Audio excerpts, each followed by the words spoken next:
those tangible ways of actually incorporating it in, because we all need to work and we all will probably need to use a desk and we'll all need to sit. Those are things that are just very ingrained in where we're at the minute.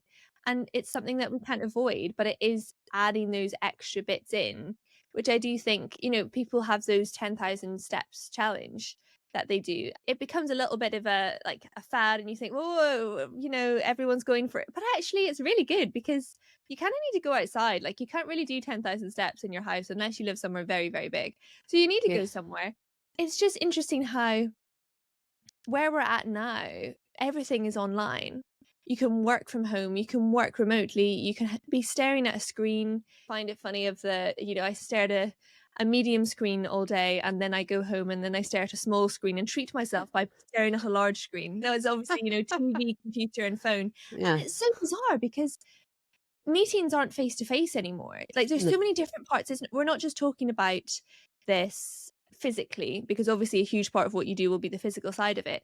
But if you go outside first thing in the morning, before you stare at a phone, before you have any blue light, and you get some daylight in your eyes, doesn't need to be sunny, it can be overcast, it can be rainy, just daylight. Like, it actually neurologically has such a huge impact on the positive rhythms of your brain, and it stabilizes you and you will feel a bit calmer, and it really is a benefit for you. And you just need to do that for a few minutes, and then you think, well, if you go outside and you have a walk, then you're connecting with nature. Even if you're on the phone, even if you're on a meeting, if you have a meeting with someone, or you meet someone outside, you have that human connection. Then you have this bonding experience because you're doing something with someone else. And there's so many different ways that it can be facilitated, that in this age of technology being the answer for everything, it actually is the cause of a lot of issues as well, because it's so distracting, because we could just binge watch a Netflix series instead of, going outside for a walk. Like, why would we do that? And I think such a good hack for it is getting a pet, like getting a dog. You have to go outside several times a day, or you're going to have a very messy house. And depending what type of dog you have, you might need to exercise them a lot. And it's just that non-negotiable. It's like almost like a chore you're creating for yourself, yet it's a really good chore because it has so many benefits. It's quite a funny one when you think about it. But it's those habits that I guess you do a lot of. It's those habit creation cycles.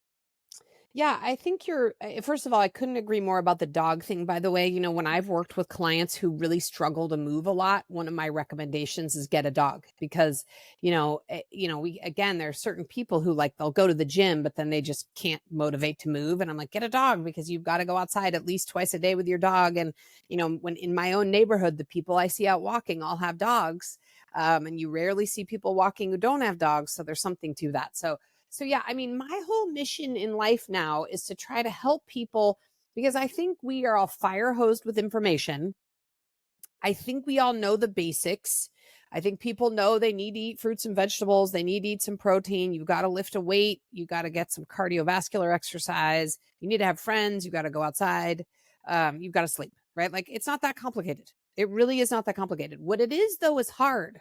So I think that's an important distinction. The habits themselves are not complicated. They're easy, and nobody who's worth their weight in salt disagrees that these are the things you're supposed to do. So, I mean, cast aside all this BS on the internet, learn how to do those things. But I also think that there's so many barriers to doing the right thing in our cultures. One of the barriers, and I alluded to this earlier, but we really did, I think, when gym culture arose, which I think people must think people have been going to the gym forever, but they really haven't. People didn't really start going to the gym until the 80s with aerobics, and then it's exploded since then. So we have all gotten the message that you have to exercise, and people are doing it. They're spending tons of money on going to the gym. They're doing their 1 hour of exercise, but anybody who looks at our health data can tell that it's not working. We're getting sicker, or it's not helping. So what is missing from that? And my theory is it's this total movement. That yes, you do need to do that formal exercise, but you also need to be very conscious about adding in total movement. Now, look, I am not one of those fitness influencers who spends my day meal prepping my food and sitting in my sauna. I sit in front of the computer all day, like everybody listening to this. That's what I do. So I've had to figure out ways to add more movement into my life. And, first of all, I'm more a fan of an 8,000 step requirement.